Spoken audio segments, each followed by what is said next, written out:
আজকের ভিডিওতে আমি গলায় ক্যান্সার হবার 8টি লক্ষণ নিয়ে কথা বলবো, যেগুলো জানা থাকলে আপনারা খুব সহজেই কারো গলায় ক্যান্সার হয়েছে কিনা তা সহজে চিহ্নিত করতে পারবেন। তাহলে আসুন শুরু করা যাক।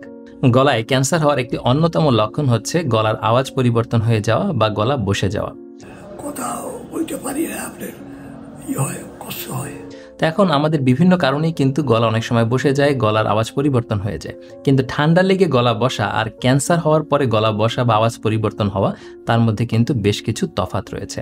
বিশেষ করে যাদের গলার আওয়াজ অনেক দিন ধরে বসে রয়েছে, যেমন 2 সপ্তাহের বেশি বা 3 সপ্তাহের বেশি যাদের গলার আওয়াজ বসে আছে এবং দেখা যায় যে দিনে দিনে এই আওয়াজের যে পরিবর্তন এটি দিন দিন খারাপের দিকে যাচ্ছে, এরকম যদি হয়ে থাকে তাহলে আমাদের বুঝতে হবে যে গলার ভিতরে ক্যান্সার বা এই জাতীয় কোনো সমস্যার কারণে গলার আওয়াজ পরিবর্তন হয়েছে।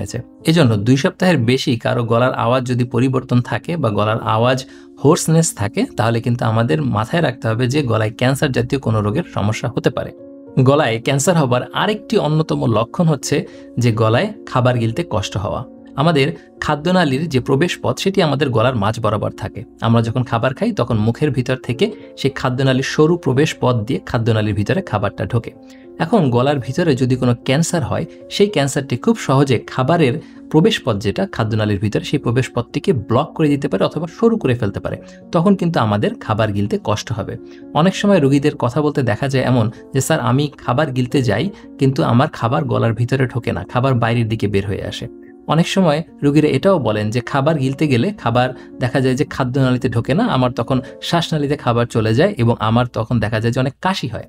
এর পাশাপাশি যদি গলার বাইরের সাইডে কোনো টিউমার হয়, যেমন থাইরয়েড টিউমার অথবা বাইরের দিকে কোনো সার্ভিক্যাল লিম্ফ নোড বড় হয়ে ফুলে গেছে, এরকম যদি হয়, সেগুলো কিন্তু খাদ্যনালীর উপরে এক্সটার্নাল প্রেশার দিতে পারে, বাইরে থেকে চাপ দিয়ে খাদ্যনালীকে সংকুচিত করে ফেলতে পারে।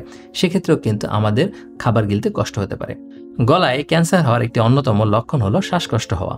আমাদের কণ্ঠনালী এবং শ্বাসনালীর উপরের অংশ আমাদের গলার ভিতরে থাকে এবং কণ্ঠনালী হলো আমাদের শ্বাসনালী বা ফুসফুসের ভিতরে আমাদের শ্বাসের জন্য প্রবেশদ্বার।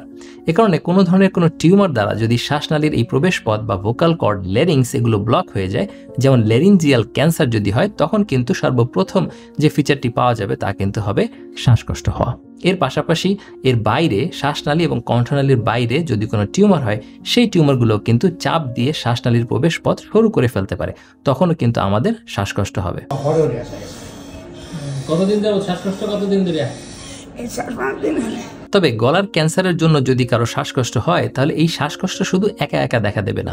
এই শ্বাসকষ্টের সাথে সাধারণত আরও কিছু ফিচার পাওয়া যায়, যেমন গলার আওয়াজ পরিবর্তন হয়ে যাওয়া, খাবার গিলতে কষ্ট হওয়া, ওজন কমে যাওয়া। এই ধরনের সমস্যাগুলো কিন্তু আমাদের শ্বাস নিতে যে কষ্ট তার সাথে পাওয়া যাবে। গলায় ক্যান্সার হওয়ার আরেকটি অন্যতম লক্ষণ হলো গলার বাইরে ফুলে যাওয়া। এখন আপনারা চিন্তা করতে পারেন যে গলার ভিতরে ক্যান্সার হচ্ছে, গলার বাইরে কেন ফুলে যাবে? এর কারণ হচ্ছে লিম্ফ্যাটিক মেটাস্টেসিস। আমাদের গলার ভিতরে যত ক্যান্সার হয় তাদের একটি প্রোপেনসিটি বা তাদের একটি লক্ষণ হচ্ছে যে তারা লিম্ফয়েড টিস্যুর মাধ্যমে বা লিম্ফ্যাটিক্সের মাধ্যমে, লসিকা গ্রন্থির মাধ্যমে গলার বাইরে ছড়িয়ে যায়। এবং যখন গলার ভিতরের টিউমার এই লসিকা বা লিম্ফের মাধ্যমে বাইরে ছড়িয়ে যায়, তখন বাইরে আমাদের গলার ভিতরে অনেকগুলো লিম্ফ নোড থাকে। সেই লিম্ফ নোডে গিয়ে এই টিউমারগুলো তখন বাসা বাঁধে এবং বাসা বেঁধে তারা আস্তে আস্তে বড় হতে থাকে। এ কারণে গলার ভিতরের টিউমার যখন কিছুটা বড় হয় এবং লিম্ফ্যাটিক্সের মাধ্যমে ছড়িয়ে যায়, তখন গলার বাইরে গোটা তৈরি হয়। এই গোটা সাধারণত টিউমার যেদিকে থাকে সেদিকেই পাওয়া যায়।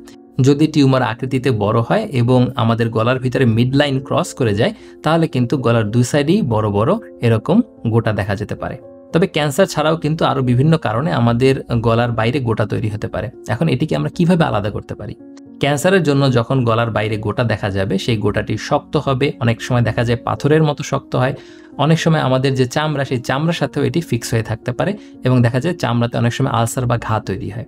এর পাশাপাশি যদি কারো থাইরয়েড ক্যান্সার হয়, তার কিন্তু গলার সামনের অংশে ফুলে যাবে, যেটি সাধারণত ঢোক গেলার সাথে ওঠানামা করে। গলায় ক্যান্সার হওয়ার একটি ব্যতিক্রমধর্মী লক্ষণ হচ্ছে কানে ব্যথা হওয়া। এখন আপনারা চিন্তা করতে পারেন সমস্যা হচ্ছে গলায়, কানে কেন ব্যথা হবে? এর কারণ হচ্ছে রেফার্ড পেইন।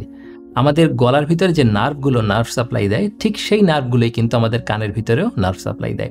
এ কারণে গলার ভিতরে যদি কোনো টিউমার হয় এবং সেই টিউমার যদি আমাদের নার্ভগুলোকে ধরে ফেলে, তাহলে আমাদের ব্রেইনে এমন সিগন্যাল যায় যে ব্রেন মনে করে যে আমাদের গলার ভিতরে সমস্যা নেই, আমাদের কানের ভিতরে সমস্যা আছে। বিশেষ করে tonsil, tongue base, ওরোফ্যারিংস, hypopharynx, larynx, এখানকার অ্যাডভান্সড ক্যান্সার যখন হয় তখন কিন্তু রোগীদের কানে ব্যথা হয়। অনেক সময় এমন হতে পারে যে তার লোকাল কোনো সমস্যা নেই, মানে গলার ভিতরে সে কোনো সমস্যার কথা বলছে না, গলা ব্যথার কথা বলছে না, খাবার গিলতে কষ্ট, শ্বাসকষ্ট এরকম কোনো কিছু বলছে না, কিন্তু তার কানে ব্যথা হচ্ছে।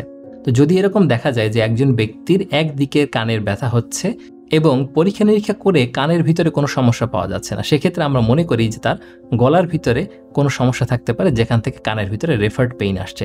তখন আমরা গলার ভিতরে পরীক্ষা করে দেখি এবং অনেক সময় গলার ভিতরে টিউমার বা ইনফেকশন জাতীয় সমস্যা পাওয়া যায়। ক্যান্সার এমনই একটি রোগ যে আর্লি স্টেজে কিন্তু এটাতে ব্যথা হবে না। যখন ক্যান্সারটা কিছুটা প্রোগ্রেস করবে, ক্যান্সারের ভিতরে সেকেন্ডারি ইনফেকশন হবে, ক্যান্সারের ভিতরে ইনফেকশনে সেখান থেকে ঘা হবে, সেখানে আলসার হবে, তখন আমাদের সেখানে গিয়ে ব্যথা হবে। এর পাশাপাশি ক্যান্সার যদি কোনো নার্ভকে ইনভলভ করে ফেলে, কোনো সেন্সরি নার্ভকে ইনভলভ করে ফেলে, তখনও কিন্তু ক্যান্সারে ব্যথা হতে পারে। এখন ক্যান্সারে যখন ব্যথা হবে, সেই গলা ব্যথা আর অন্য কোনো ইনফেকশন বা টনসিলের জন্য যে গলা ব্যথা, সেটাকে আমরা কিভাবে আলাদা করব? টনসিল বা ইনফেকশনের ব্যথা আপনারা যখন অ্যান্টিবায়োটিক খাবেন 7 দিন, তখন কিন্তু এটি ভালো হয়ে যাবে, কিন্তু ক্যান্সারের ব্যথা কিন্তু অ্যান্টিবায়োটিকে ভালো হবে না। দেখা যায় যে সাধারণত ব্যথার ওষুধ খেলে 3 থেকে 4 ঘন্টা 5 ঘন্টা এই ব্যথা উপশম হয়, কিন্তু এরপরে এই ব্যথা তার আবার দেখা দেয়। এভাবে যদি আপনি দেখেন যে অনেক দিন ধরে আপনার গলা ব্যথা আছে, গলা ব্যথা ভালো হচ্ছে না, অ্যান্টিবায়োটিক খাচ্ছেন তারপরও গলা ব্যথা ভালো হচ্ছে না, তাহলে কিন্তু আমাদের মাথায় রাখতে হবে এই গলা ব্যথা ক্যান্সার বা টিউমার জাতীয় কোনো রোগের কারণে হতে পারে। কাশি বা থুতুর সাথে রক্ত যাওয়া গলায় ক্যান্সারের আরেকটি অন্যতম লক্ষণ। গলার ভিতরে যখন কোনো টিউমার বা ক্যান্সার হয়, তখন খুব সহজেই কিন্তু সেই টিউমার বা ক্যান্সারের যে উপরের আবরণ, সেই আবরণটি খসে পড়ে এবং সেখানে আলসার বা ঘা তৈরি হয়। যখন সেখানে এরকম আলসার বা ঘা তৈরি হয়, তখন সেই আলসার বা ঘা থেকে রক্ত আসতে থাকে এবং সেটি তখন আমাদের থুতু বা কফের সাথে মিশে মুখ থেকে বের হয়। এই কারণে যদি আপনি দেখেন যে আপনার বেশ কয়েকদিন ধরে গলায় কাশি বা থুতুর সাথে রক্ত আসছে, সেক্ষেত্রে অবশ্যই এটিকে আপনাদের গুরুত্ব সহকারে দেখতে হবে এবং গলার ভিতরে পরীক্ষা করে দেখতে পারেন এমন একজন ডাক্তারের কাছে গিয়ে আপনাদের পরামর্শ নিতে হবে। গলায় ক্যান্সার হওয়ার আরেকটি লক্ষণ হচ্ছে ওজন কমে যাওয়া। ওজন কমে যাওয়ার কারণ দুটো। প্রথম হচ্ছে গলায় ক্যান্সারের কারণে খাদ্যনালী সরু হয়ে যায়।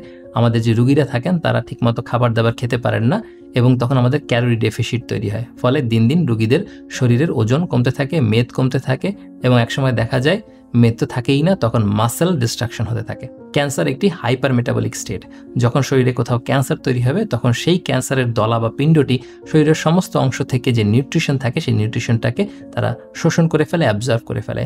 ফলে শরীরের অন্যান্য অংশের জন্য তখন কিন্তু কোনো নিউট্রিয়েন্ট থাকে না, ফলে শরীরের ওজন কমতে থাকে। বিশেষ করে আপনার 3 থেকে 6 মাসের মধ্যে যদি 10 কেজির মতো ওজন কমে যায়, সেটিকে আমরা সিগনিফিক্যান্ট ওয়েট লস হিসেবে মনে করে থাকি। আপনার যদি এই মাত্রার ওয়েট লস হয়ে থাকে এবং আপনার যদি আরও কিছু রিস্ক ফ্যাক্টর যেমন স্মোকিংয়ের হিস্ট্রি থাকে, সেক্ষেত্রে আপনার অবশ্যই গলার পরীক্ষা করে দেখতে হবে যে ক্যান্সারের কোনো আলামত আছে কিনা। আজকের ভিডিওতে আমরা গলায় ক্যান্সার হওয়ার 8টি লক্ষণ নিয়ে কথা বললাম। এই লক্ষণগুলো সম্পর্কে আপনাদের আইডিয়া থাকলে কারো গলায় ক্যান্সার হয়েছে কিনা তা আপনারা খুব সহজে আইডেন্টিফাই করতে পারবেন। এগুলো যদি আপনারা কারোর মধ্যে দেখেন, তাহলে তাকে আপনারা অবশ্যই সচেতন করুন যেন সে একজন ডাক্তারের কাছে যান এবং এর চিকিৎসা নেন। আপনাদের যদি কোনো প্রশ্ন থাকে তাহলে কমেন্ট বক্সে আমাদের জানাতে পারেন। আর ভিডিওটি যদি ভালো লেগে থাকে তাহলে ভিডিওটি একটি লাইক দিতে এবং আমাদের চ্যানেলে সাবস্ক্রাইব করতে ভুলবেন না। আপনাদের সবার মঙ্গল কামনা করে এবং পরবর্তী ভিডিও দেখার আমন্ত্রণ জানিয়ে আজ এখানেই শেষ করছি। আল্লাহ হাফেজ।